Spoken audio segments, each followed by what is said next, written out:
turn me up, don't make me have to go crash out my coupe. Bitch, turn me up, got big rings like King James, no fluke. Bitch, turn me up, but 100 bottles, I ain't even eating no food. Bitch, turn me up, I'm in a new mansion, I ain't even swimming my pool. Death Parade is like death without the parade. You watch the opening to this anime and see all these people dancing and having a jolly good time. Then you watch the show and realize that these are the guys who decide if you go to heaven or hell. Or in this case, reincarnation or the void. There you go, guys. Proof is in the pudding. The official religion to follow is Buddhism. Is it Buddhism or Hinduism? I don't fucking know. There's too many religions. I can't wait to reincarnate into a toilet seat that is specifically placed in the women's bathroom.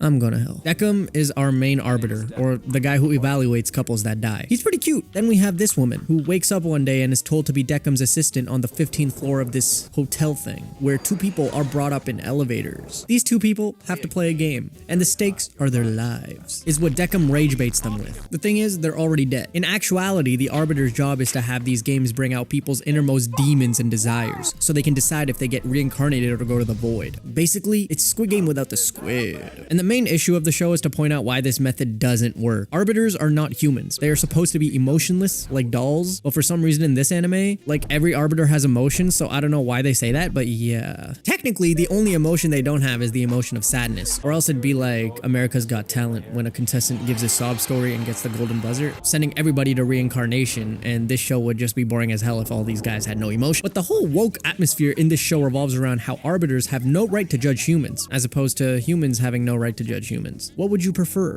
We can't accurately judge people on their memories alone. They must be made to expose the darkest parts of their being, so the arbiters can come to know the whole person. Only then can we judge them and decide their fates. Fear, my dear.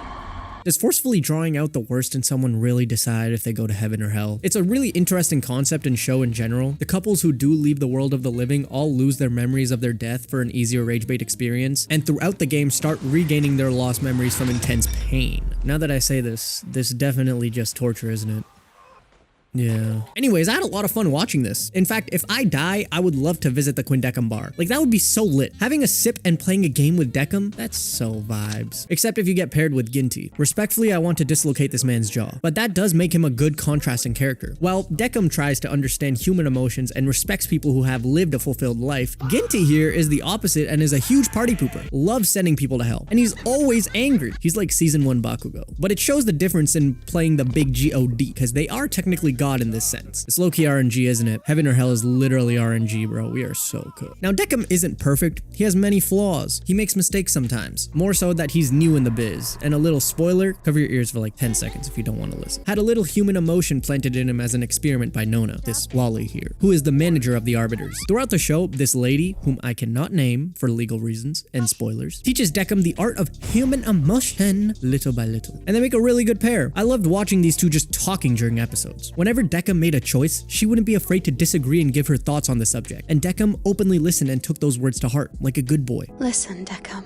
Certainly, I'm listening. I know when that hotline blink. Go on, kiss each other already. She's also trying to understand her own story, which she slowly starts to remember throughout the episodes, leading up to a really satisfying conclusion for these two, in my opinion. Obviously, the show isn't just them. The pairs that arrive in the elevators have really realistic human storylines. The first episode introduces a cheating story gone wrong with miscommunication. There's an episode about being a young mother with no money, having to survive, and what that turns you into. Sometimes it has wholesome and funny themes, like what it's like to be in the BTS army and how a fangirl would protect Jungkook with her life if given the option, or just a person who knew they were gonna die of age and wanting to play one last game of cards. Extremely dark topics like suicide and murder, the things these people would do to live when playing a game with their lives on the line.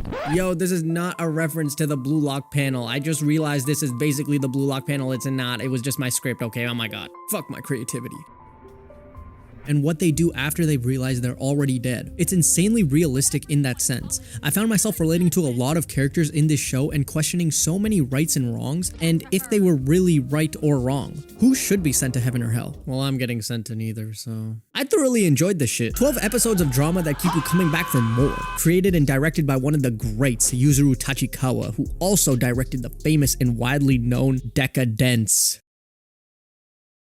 and Mob Psycho. But Decadence was pretty good though. Watch that. You can probably guess from the vibe of the show how it closely resembles something Watanabe's sexy ass would make. And surprise, surprise, Watanabe's influence it was. Like, just look at the one and only fight scene in this anime. You can tell from the parkour this motherfucker had Champloo and Bebop ingrained into his soul. Tachikawa actually worked with Watanabe as an assistant director on Terror and Resonance a year beforehand, and the GOAT probably gave him some pointers that stuck. Also, Watanabe did direct the ending sequences for Death Parade too, so these guys are definitely master and student. It's peak. Not to mention, Madhouse again? All my favorite shows are created by Madhouse, dog. Is this a sign to gamble? No. I'm gonna go beat my shit to Deckham now. So if you guys want to watch this show, do it and watch it on Crunchyroll so they get paid. Just kidding. I pirated this shit. Just send my soul to the void. I'm done.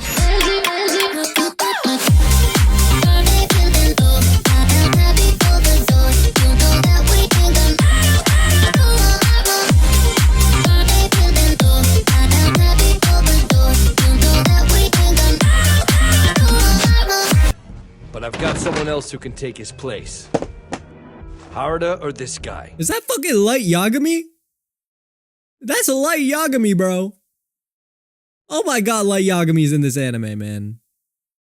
Someone give some... This is a 10 out of 10 anime, man.